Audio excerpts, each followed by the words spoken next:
নমস্কাৰ বন্ধু বান্ধৱীসকল, মোৰ আজি এটা ভিডিঅ'লৈ আপোনালোকক সকলোকে স্বাগতম জনাইছোঁ। এয়া দেখিছে নহয়, একদম খানা একদম মজাছে খাই আছোঁ, দেখিছে নহয়। এতিয়া চাওক, মই এয়া বনাব লৈছোঁ মটন, দেখিছে নহয়। এতিয়া মটনখিনি লৈছোঁ, কেঁচা জলকীয়া একদম ঘৰৰে ছিঙি অনা, আৰু এইফালে তৱাখনতে দিছোঁ শুকান জলকীয়া কেইটামান গৰম হ'বলৈ, এইফালে আলু ভাজি, দাইল, আৰু এইফালে লৈছোঁ নহৰু, এইফালে গোটা নহৰু, আদা, পিঁয়াজ কাটি লৈছোঁ ৰেডি কৰি, এইফালে আলু লৈছোঁ, বিলাহী লৈছোঁ, গোটেইখিনি ৰেডি কৰি ল'লোঁ। আৰু এতিয়া মই ইয়াতে ল'ম গোটা মছলা, তাৰ কাৰণে ইয়াত গোলমৰিচ লৈছোঁ, তাৰপিছত লং লৈছোঁ, ডালচেনি, ডাঙৰ ইলাচি, সৰু ইলাচি, জিৰা এনেকৈ লৈছোঁ। এতিয়া এই কেঁচা জলকীয়াও লৈ লৈছোঁ, ঘৰৰ পৰা একদম তাজা ছিঙি লৈ আহিলোঁ। এতিয়া শুকান জলকীয়াকেইটা যে গৰম কৰি লৈছোঁ, এইকেইটা ইয়াতে দিম, কাৰণ মাংসত শুকান জলকীয়াকেইটা গৰম কৰি দিলে যে মানে মাংসৰ সোৱাদটোৱে বেলেগ হয়। কেঁচাকৈ দিলে আকৌ তাৰ সোৱাদটো বেলেগ হয়, আৰু এনেকৈ যদি অলপ ভাজি লৈ দিয়া হয় তেতিয়াহ'লে সোৱাদটো আৰু বেলেগ হয়, তেতিয়া আৰু ভাল লাগে আৰু খাই। আৰু কেঁচাকৈ দিলে মানে কি মাংসখিনি অলপ কিবা মানে বেলেগ এটা কিবা মানে টেষ্ট আহে, কিবা তিতা তেনেকুৱা আৰু সেইকাৰণে এনেকৈ ভাজি লৈ দিছোঁ। তাৰপিছত ইলাচি দিছোঁ, দালচেনি দিছোঁ, তাৰপিছত লং, অকণমান জালুক, আদা এনেকৈ দি লৈছোঁ। দি মেলি তাতে দিলোঁ ইয়াত বিলাহী 4 পিচকৈ কাটি মেলি বিলাহী দি দিলোঁ। দি মেলি এতিয়া এইখিনি ভালকৈ মিক্সাৰত মাৰি ল'ম। আৰু এতিয়া মছলাখিনি মাংসৰ আমাৰ মটন মছলা, আৰু এইখিনি মটন মছলা ৰেডি হৈ যাব। তাৰপিছত বিলাহী দি কেঁচা জলকীয়া ঘৰৰে যিহেতু কেইটামান তাকো দি দিলোঁ। দি মেলি একদম জ্বলাকৈ যিহেতু বনাম, সেইকাৰণে এইখিনিয়ে মই মটন মছলাখিনি ৰেডি কৰি ল'ম। এইফালে গেছটো জ্বলাই লৈছোঁ, লৈ মেলি কুকাৰটো পাতি দিছোঁ। আজি ভাবিছোঁ কুকাৰতে বনাম, কাৰণ কুকাৰত বনালে মানে মটনখিনি খাই বহুত ভাল লাগে মোৰ, একদম নৰম চফ্ট হৈ যায়। কেৰাহীত হ'লেও হয়, মানে কেৰাহীত অলপ দেৰি লাগে, দেৰিলৈকে সিজাব লাগে, সেইকাৰণে ভাবিছোঁ আজি কুকাৰতে বনাম। এলাহো লাগিছে, কেতিয়াবা গৰমত এনেকৈ পাকঘৰটোত থাকিবও মন নাযায়, সেইকাৰণে ভাবিছোঁ আজি এনেকৈ কুকাৰটোতে বনাম। ইয়াত দি দিলোঁ কুকাৰটোত তেলখিনি গৰম হ'বলৈ, আৰু সেই মছলাখিনি দেখুৱালোঁ নহয় আপোনালোকক, সেইখিনি যিখিনি মই মটন মছলা ৰেডি কৰিছিলোঁ সেইখিনি পেষ্ট হৈ এনেকুৱা হৈ গ'ল। আৰু তাৰপিছত এয়া মানে কুকাৰটোত মই এয়া গৰম হ'ব দিছিলোঁ তেল, তাতে দিলোঁ গোটা মছলাখিনি, ইলাচি, লং, দালচেনি, তাৰপিছত এয়া জালুক এনেকৈ দি দিছোঁ কেইটামান। দি মেলি অলপ ফুটিব দিছোঁ। ফুটি অহাৰ পিছতে যিখিনি মই পিঁয়াজ একদম ডাঙৰকৈ কাটি থৈছোঁ এইখিনিয়ে দি দিম।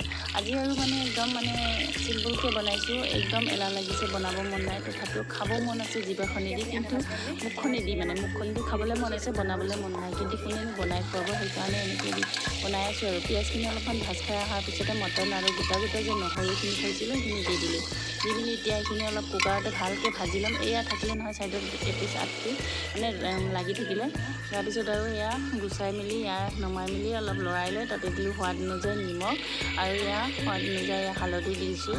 হালধিটো নিদিলে জানো কালাৰটো ভাল হ'ব, সেইকাৰণে হালধি দি দিলোঁ। আৰু যিখিনি মই মটন মছলা পেষ্ট ৰেডি কৰিছিলোঁ এইখিনিয়ে গোটেইখিনি ঢালি দি দিম।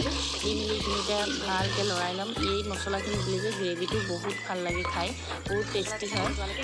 আৰু এনেকৈ আমাৰ মাংসখিনি প্ৰায় এনেকৈ ভাত খাই আহিলে ভালকৈ এনেকৈ অলপ সময় লৰাই দিছোঁ। আৰু গোটা নহৰু খাই কোনে ভাল পায় জনাব। আৰু এইফালে আলুখিনিও এতিয়া দি দিলোঁ। দি মেলি এতিয়া আৰু অলপ লৰাই দিম, গোটেইখিনি যাতে মিক্স হৈ যায়। আৰু মাংসৰ কালাৰটো চাওক কি ধুনীয়া হৈছে, আৰু হৈ যোৱাৰ পিছতো আৰু মজা লাগিব। আৰু পুদিনাখিনি খাই ভাল পায়, ইয়াত যদি পুদিনা দিয়া যায় আৰু মজা লাগে। মইতো বিৰাট ভাল পাওঁ। কিছুমানে আকৌ ছাগলী মাংসত পুদিনা নিদিয়ে, বেয়া পায়, মই কিন্তু পুদিনাৰ গোন্ধটো বিৰাট ভাল পাওঁ, সেইকাৰণে চব মাংসতে দিওঁ আৰু, কিন্তু আজি নাই। তাৰপিছত এই মছলা বাতিটো ধুই মেলি তাতে অকণমান পানী দি দিলোঁ। সেই পানীখিনি দি ভালকৈ লৰাই আছোঁ, দেখিছে নহয়। এতিয়া আৰু এনেকৈ লৰাই প্ৰায় মাংসখিনি যেতিয়া অলপ আধা সিজি আহিব, তেতিয়া মই সেই ঢাকনিখন লগাই দিম আৰু কুকাৰত। এতিয়া এনেকৈ চাওক মাংসখিনি পূৰা একদম ভালকৈ সিজি আহিছে আধা মোটামুটি। তাৰপিছত একদম জোলৰ পৰিমাণ হিচাপে পানী দি দিলোঁ, যিখিনি জোল খাম আৰু সেই হিচাপে পানী দি মেলি এতিয়া অলপ লৰাই দিছোঁ। দি মেলি কুকাৰৰ ঢাকনিখন এতিয়া লগাই দিম। দেখিছে নহয়, লগাই দি 4টামান চিটি দিয়াৰ পিছত নমাই ল'লোঁ। দেখিছে নহয়, মাংস কি ধুনীয়াকৈ ৰেডি হৈ গ'ল। আৰু ছাগলী মাংস এনেকৈ বনালে একদম চফ্ট হয়, তেতিয়া খাই আৰু মজা লাগে। কেৰাহীত বনালেও হয় চফ্ট, কিন্তু এনেকৈ একদম সোনকালে হৈ যায়, একদম খৰধৰ বেছিকৈ হৈ থাকিলে এনেকৈ বনালে পুটুককৈ হৈ যায়। সেইকাৰণে মই কুকাৰতে দিলোঁ, যিহেতু আজি এলাহ লাগি থাকিলে, বেছিকৈ পাকঘৰত থাকিব মন যোৱা নাছিলে, সেইকাৰণে কুকাৰতে দি দিলোঁ। অলপ জোলকৈ বনাইছোঁ। আৰু এতিয়া আমাৰ থালিখন সজাই লোৱাহে কথা, আৰু গোটেইখিনি ৰেডি হৈ গ'ল যিহেতু। তাৰপিছত ভাতখিনি ভালকৈ বাঢ়িব লওঁতে বেয়া হৈ থাকিলে, উপায় নাই আৰু এনেকৈ ল'লোঁ। তাৰপিছত ল'লোঁ দাইল, মাংসখিনিৰ ওপৰত দিলোঁ এটা নহৰু, আলু ভাজি, পিঁয়াজ, আৰু থালিখন চাই কেনেকুৱা লাগিছে। এতিয়া আমি গোটেইকেইটা খাবলৈ বহিলোঁ। এয়া যিহেতু ভাইটি আহিছে সিহঁতৰ ভাইটি দিলোঁ।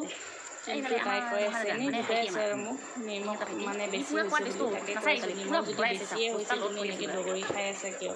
একদম যেনিবা ডাম্পাৰখন লদ দিহে আছে একদম সোনকালে সোনকালে খৰধৰকৈ এনেকৈ খাই আছে। দেখিছে নহয় আমাৰ ৰাতিৰ আৰু ইফালে ল'ৰা ইমান ধুনীয়াকৈ সজাই বাকী বদনাম গাইছে আৰু পুৰা কেনেকৈ খাই আছে চাওকচোন। খোৱা ষ্টাইল দেখি আপোনালোকৰ লাগিছে নে নিমখ থকা হৈছে বুলি? এতিয়া খাই আছে তাকে কৈ আছোঁ চাওকচোন এনেকুৱা লাগিছেনে তাত নিমখ বেছি আজি হৈছে লগ কৰিব খোৱাৰ কেইদিন লগ ষ্টাইল কৰিব দেখি তথাপিও কয় খাই নিমখ আছে বেছি আৰু হৈছে কৈ আছে নিমখ বেছি হৈছে বুলি। এতিয়া আৰু এনেকৈ কাৰ্টুন চাই চাই খাই আছে। দেখিছে নহয় দুটাই মমায়েক ভাগিনেক মানে ভাগিনে যিহেতু চাই আছে মই তাৰ লগতে মমায়েকৰ পূৰা চাই চাই খাই আছে আৰু মজা লৈ আছে। তাৰপিছত গিলাচেই দিব পাহৰি থাকিলোঁ নহয় বটলতে খোৱা ষ্টাৰ্ট। তাৰপিছত আকৌ দি দিলোঁ গিলাচ। তাৰপিছত ইমান গৰম লাগিছে মানে পাকঘৰটোত থকাই নাযায়। ভাবিলোঁ আৰু কুলাৰটোকে লগাই লওঁ। তাকে লগাব যায় গৈ মেলি দেখিলোঁ কাৰেণ্টে নাই। আৰু উপায় নাই, কাৰেণ্ট নাথাকিলে কি হ'ল কুলাৰটোকে লগাই ল'লোঁ আৰু তেনেকুৱাই আৰু কথাটো। তাৰপিছত আকৌ মই আকৌ হৈ গ'লোঁ মই আকৌ বাকী চুটি নলওঁ দেই এনেকৈ লৈছোঁ আৰু দাইল চাইল খাবলৈ মাংস থাকিলে আৰু নালাগে। মটন দি ধুনীয়াকৈ খাই লওঁ মই আৰু আপোনালোকে কি কি খালে জনাব। এটা লৈছোঁ ঘৰৰে জলকীয়া দিয়ে খাম আৰু মজাছে এইফালে খাম আৰু ঘৰৰে পিঁয়াজ জলকীয়া এটা লৈছোঁ। খাওঁ পিঁয়াজ ভাজি চাজি লৈছোঁ পেলোৱা নাই কোনে পায় আৰু একদম মানে দাইল চাইল লোৱা নাই আৰু খাই দিম ময়ো সেই ভাইটিৰ দৰে ডাম্পাৰখন লগ কৰি লওঁ আৰু সেনেকুৱা হৈছে কথাটো। এয়া নহৰু খাই আৰু বহুত মজা লাগে মোৰ মটনত দিয়া নহৰু বা চিকেনত দিয়া নহৰু খাই বহুত ভাল লাগে। সেইকাৰণে নহৰু এটা লৈ লৈছোঁ। এতিয়া খাই লওঁ আৰু আজি ভিডিঅ'টো ইমানেই ভাল লাগিলে লাইক